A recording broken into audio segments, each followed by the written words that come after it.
back to my channel. So today I'm going to be showing you guys how to make this shift dress with some patch of ankara fabric.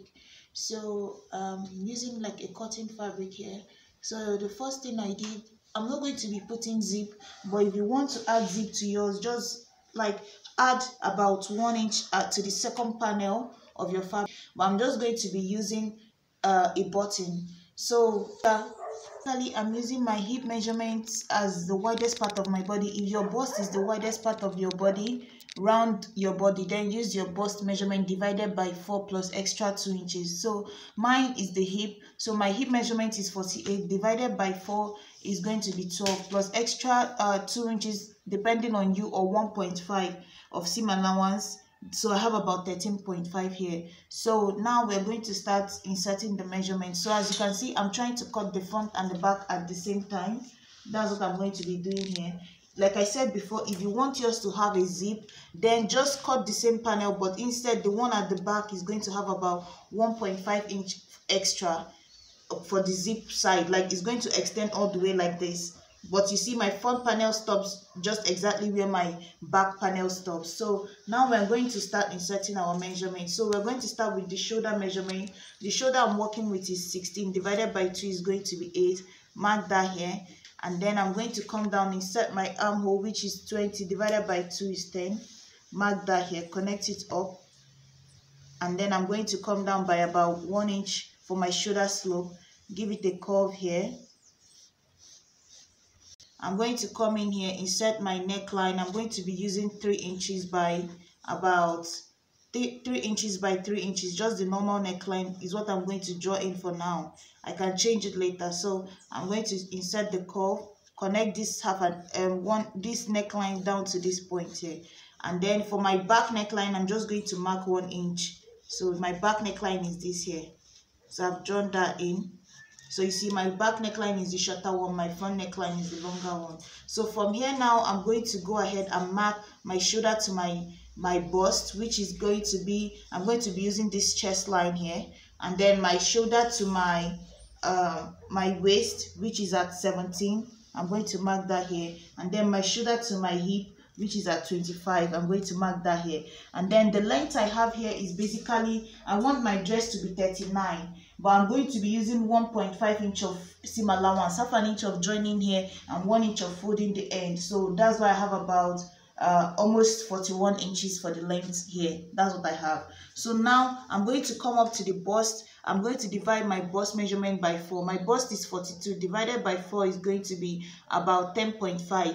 So 10.5, you can add extra half an inch of ease and then 1 inch of seam allowance. So in total, you'll be adding 1.5 to it after dividing your bust by 4. Or you can just do extra 2 inches. So like how I've divided my bust by my bust, which is 42 by 4, and I got 10.5, I can just add 2 inches to it, and that would be about 12.5. That's including my seam allowance and including my seam allowance and ease also, because remember this is a shift dress. It's supposed to be a little bit loose on you. Depending on how loose you want it to be and how fitted you want it to be, you can use half an inch of ease, or you can use 1 full inch of ease, and then plus your extra 1 inch of seam allowance. So now you come down to your waist, the same thing, divide your waist by 4. So the waist I'm working with is 36 divided by 4 is going to be 9 plus extra 1 inch or 1.5, like I said before, depending on what you want to use. Remember what I'm saying is the 1 inch 1.5 is including your seam allowance and also ease. You have to add ease. You don't want this too tight, especially because it doesn't have any zip. Even when it has zip, shift dresses normally come in a little bit loose. So I'm going to be using about for the waist, I'm going to be adding extra 2 inches to it. So I got 9 after dividing my waist by 4, and then I'm adding 2 inches to it, so that is going to be 11 here. And then here at the hip, my hip measurement divided by 4 plus extra 1.5. Hip measurement is 48 divided by 4 is 12 plus 1.5 is about 13.5. I marked that here. So you see what I did here. my bust measurement, I added extra 2 inches to it after dividing it by 4. My hip, my waist, I added extra 2 inches to it after dividing it by 4. But my hip, coming down to the hip, I don't want it too loose. I want it a little bit fitted at the hip part. So that's why I used about 1.5 here. 1 inch of seam allowance, half an inch of ease. So after that, you're going to start connecting it. You connect the bust to the waist, and then the waist to the hip. And then the same measurement you have at the hip here, you're going to also transfer it down at the bottom. So I have 13.5, which is exactly here. You're just going to draw it straight down. If you want it to look a little bit pent at the end, you can also subtract 1 inch, just like how we normally do when making a pencil dress. Subtract 1 inch here, and then come down here by about another 1 inch, and then connect it this way like a pencil dress. But I want mine to be straight all the way down, so I'm using the exact measurement I have at the hip for the end of the dress. So that's basically it. Now at this point, I'm just going to go ahead and start cutting. I'll start with my back neckline. I'm going to cut out the back neckline, which I've cut out now. So I'm going to go all the way down here, all the way this way, cut out here, come down here, and then cut it all the way down. So guys, now what I'm going to do, I wanted to explain something. Sometimes you might find that when you divide your waist, it might be too small, and then maybe it might give you like a sharp bend this way and then out here. It might be too curvy for you, and then let's say you have a smaller waist, a bigger bust, and a bigger hip. What you have to do is just add like 1 inch and bring it out a little bit, because this sharp bend here will not look nice when you sew it down. It would look like it's crunched in. So it's better to just add extra 1 inch to it, just so you can have you still have that sharp bend at the waist, but then don't make it too bent and going this way. Just bring it out a little bit so it will be shallow, just like this. So as you're sewing it, you see this can easily sew and go down all the way down to the hip. But imagine you're trying to sew it this way. You have to have this sharp bend and then go out again. So it doesn't hurt to just add that extra 1 inch to it here. So now what I'm going to do is to cut out. So now my back panel is done. I can go ahead and separate it. But for my front, I'm going to now cut out the neckline and extra from this armhole side. So guys, this is what I'm saying. I changed my neckline a little. Instead of using 3, I used 5. So you can do whatever you want with yours. So now I'm going to come down here on this my sleeve length, armhole length, which is about 9 inches. I'm going to come down up to halfway through, which is going to be 4.5 here. Come in here by about half an inch, and then I'm going to use a straight line from this angle here to connect it to this point. And then from that point now, I'm going to use like a curve to connect it down to this way. So now I'm going to go ahead and cut this out. So guys, this is what I'm using for my sleeve. I'm going to be using 10 inches here because I'll still attach ankara fabric at the end. So what I'm going to do now is the width I have here is just my armhole divided by 2. And then I'm going to come down here by about 4 inches down this way. And then I'm going to mark from this part here in a straight line to this point. Connect it this way.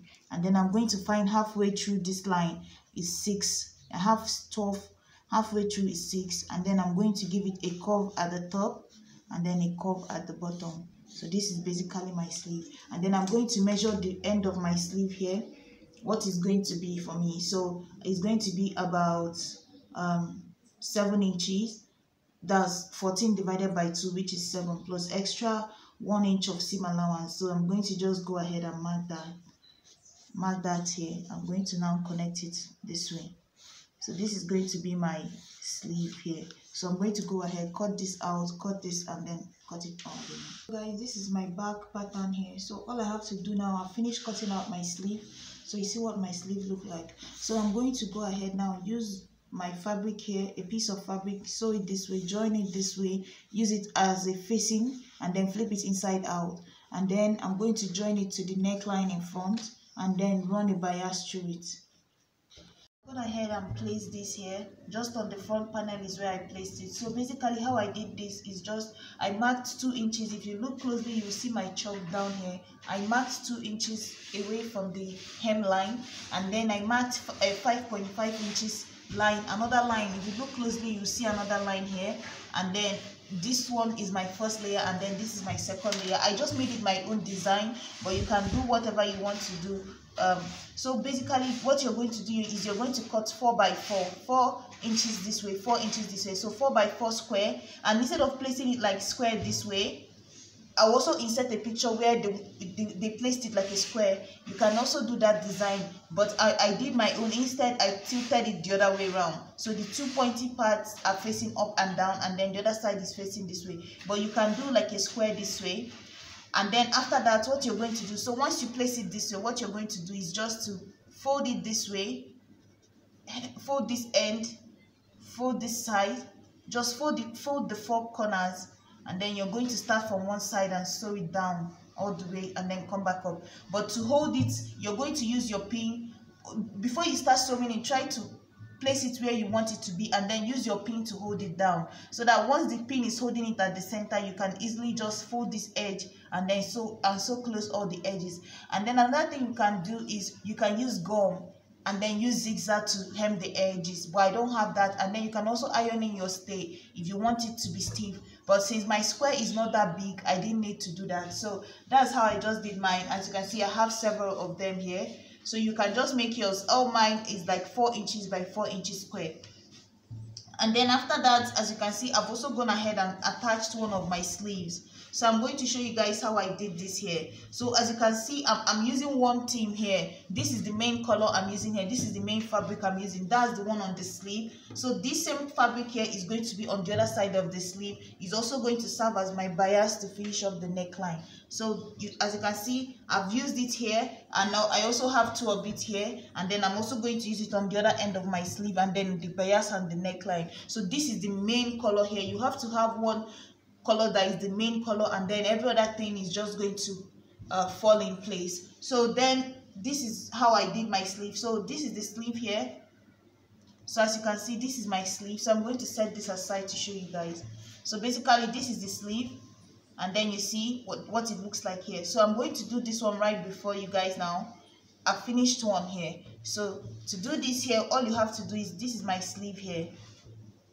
For the second side, all you have to do is just to cut open about 1.5 inch here. So as it's folded into 2 now, I came up here by 1.5 inch inside of this. So what I'm going to do is just to open it up this way, and then I'm going to, so guys, this is what it looks like. So you're going to get a piece of cloth that is going to serve as your bias. You're going to fold in one edge, and then you're going to fold in the second edge, right? So you're going to have something that looks like this. The 2 ends are folded in, so I'm going to open it and close it again. Folding the rough end of this side, folding the rough end of this side, right? So how you normally have your bias, I'm going to now take it this way and place it. So I'm going to take this half an inch here opening that I made. I'm going to place it inside of this here, and then I'm going to use this here to close up the top part, and then just spread it out this way. Spread out that 1.5 inch that you open, and then sew it all the way across. So guys, this is it here. As you can see, this is that 1 inch, the 1.5 that I came up by. You see my sleeve, this is the end of the sleeve, and then this here, now I've closed it up. So what I'm going to do is just fold it in this way, right? I'm going to just fold it in this way. One will come on top of the other. So all I have to do now is just to hold it down with just a stitch, just like stitch it down here, just so that I can be able to hold this down, because if you don't hold it down, it will just be all over the place. So pull one in and then use the other one to overlap it, and then just top stitch it at the very end here. So top stitch it here. So guys, you see, I've cut out what I'm going to be using as the belt. So basically 4 inches of width is what I have here. The length depends on you, how long you want it to be. So and then I sewed close some part of it, and then left halfway through, I left it open, and then flipped it inside out, ironed it down. So now what I have to do is just to take one side of this here, and then put it in between this way, like this, and then sew it down all the way to the end. So yeah, I'm going to just take it and sew it down like this, and then I'm also going to do the same thing on the other side. So guys, this is it here. As you can see, I've done this, and then you fold it this way, and then you iron it. So this is what it will look like. So right now I'm going to attach it to the body of my dress, and then finish up my dress.